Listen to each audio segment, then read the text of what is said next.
How should you respond to a habitual complainer? Hey brothers and sisters, it's your girl Jazz XS and I'm back with another video. And today we're talking about complaining.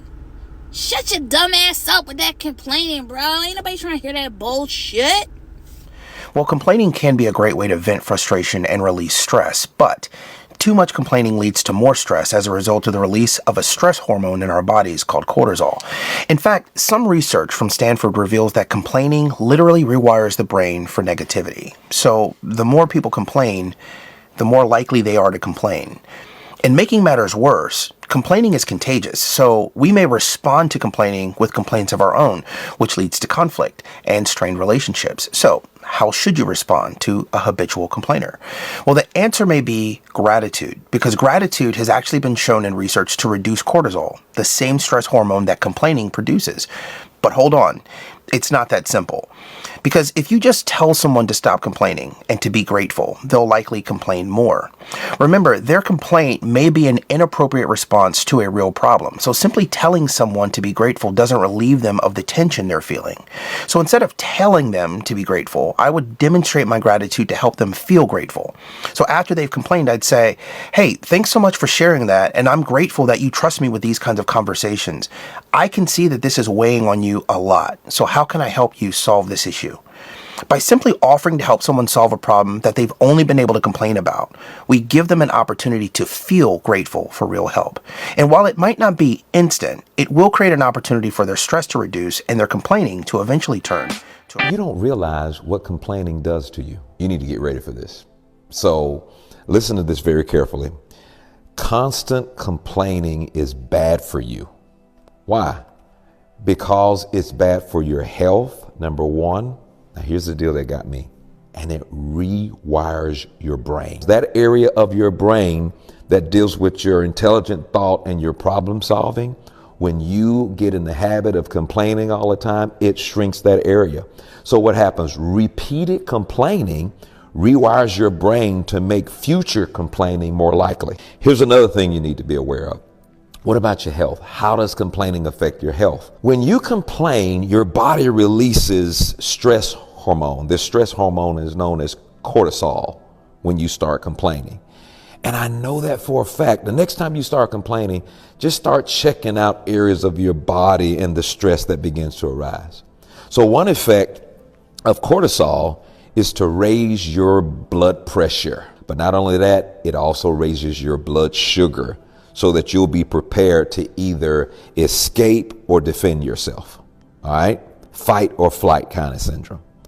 Now, all the extra cortisol that's released by frequent complaining, it will impair your immune system. It makes you more susceptible to high cholesterol, diabetes, heart disease, and watch this, obesity. It makes the brain more vulnerable to stroke. Dude, you got to figure out how to stop complaining. No, but for real, I've really been complaining a lot. I have a lot on my plate right now. And I realize I've been a little bitch about everything. And I need to chill. Stuff happens in life. And, you got to take the good with the bad. But it's how you handle it. Are you more focused on what you have that's good in your life or what's negative in your life? Lock in and stay focused. Stop the complaining. But without further ado, let's get into the video. Complain. Don't talk negative. That's average people talk normal. Average people talk problems. The greats talk solutions. The easiest thing in the world to do is to complain, blame, and quit and settle. That's the easiest thing in the world to do. But it takes real work to deconstruct and to reconstruct the thought process and the mindset of an individual when they're trying to change something. That's why I always say to people, what's more important? What we acquire or who we become? Don't complain. Complaining is how weak people try to connect. It asks for sympathy in a manner that just pushes people away. Complaining is like the junk food of social connection. It takes no effort and feels good in the moment, but it makes you weak and fragile in the long run. Now look, life can sometimes be shit. Sometimes things just suck. It's important to acknowledge that, sure. But there's a difference between recognizing a shitty situation and endlessly bitching about it. I personally try to never complain. Even when everything is going horribly wrong, even when shit is totally hitting the fan, I try not to complain. Why? Because when you stop complaining, you make space for all of the things that actually help the situation. You make space for opportunity, for gratitude, appreciation, trust. So my challenge to you, stop complaining, even if just for a little while. You might be surprised what happens.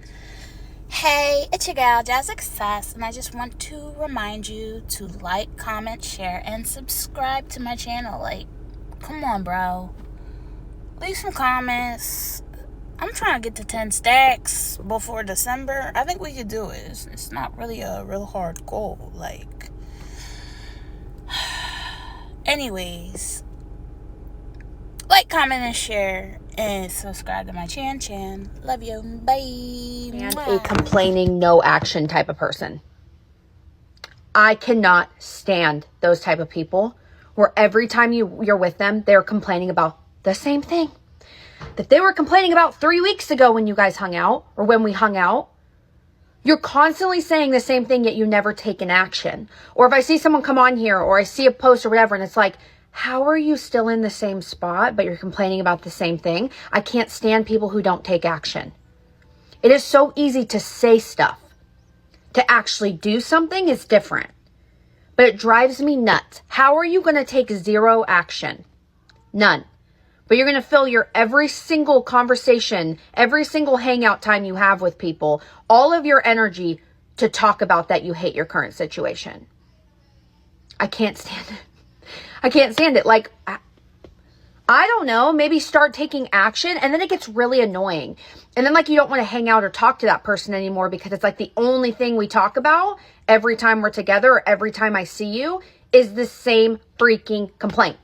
And you do nothing about it. And then, like, you feel like when you're that type of friend, like you're draining yourself with, like, advice to give that person, and they never take it. They never take the advice. And so you're just sitting here, you feel like you're just, like, talking to no one every time you're with them. And it gets exhausting. Please don't be that person. Please don't be that friend. Please don't be the one where you're always complaining and then you do nothing about it. If you come to me for advice, you don't have to take my advice. But I hope that you start to change the situation and not every hangout going forward, you're going to complain about the same situation. Like, please, please, please don't be that person. So when I feel like everything is crumbling and falling apart in my life, I like to write a list. And I just get a piece of paper and a pen. I just start listing all the things I'm grateful for. And then it makes me realize, like, dang, Jazz, you are blessed. Like, you really is a child of God. You know what I'm saying? Like, I'm that girl. We ain't complaining about nothing that we're not willing to change, right? If you complain about it, cool, complain. But we're not complaining about nothing that we're not willing to change. So if you state how you feel about it, you got to be willing to do the work and change your thought process, the words, and the way you speak about it, right? You got to be willing to do the work. You can speak about it all day. The easiest thing in the world to do is to complain, blame, and quit and settle. That's the easiest thing in the world to do. But it takes real work to deconstruct and to reconstruct the thought process and the mindset of an individual when they're trying to change something. People who chronically complain about the same thing over and over and over again are like some of the worst people I've ever met. It's so annoying. Like, if you are having issues with work or friends or family or like body image issues, everybody has them. It's very normal. And if you say that you don't have them, that's kind of weird to me because I just don't believe you. But if you have them and you're doing nothing about it and all you do is complain and project your insecurities and stress onto other people, that's just like really rude. It's hurtful, honestly. It does more damage than it does good because you're putting out negativity into the air that is just being eaten up and inhaled by other people, which in turn does more damage than good. I have caught myself doing this recently. I have been complaining about some stuff that I have just realized that, you know what? I'm annoying myself. I'm complaining about this over and over again, and I can tell it's probably annoying some of the people that I'm complaining to.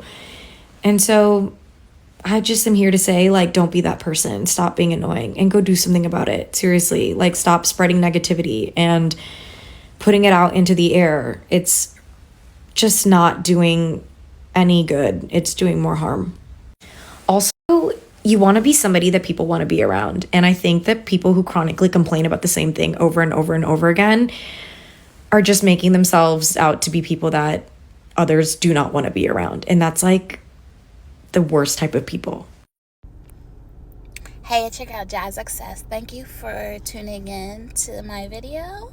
If you made it to the end, say end goals in the comments. And don't forget to always live in excess. Bye. Mwah. Love y'all.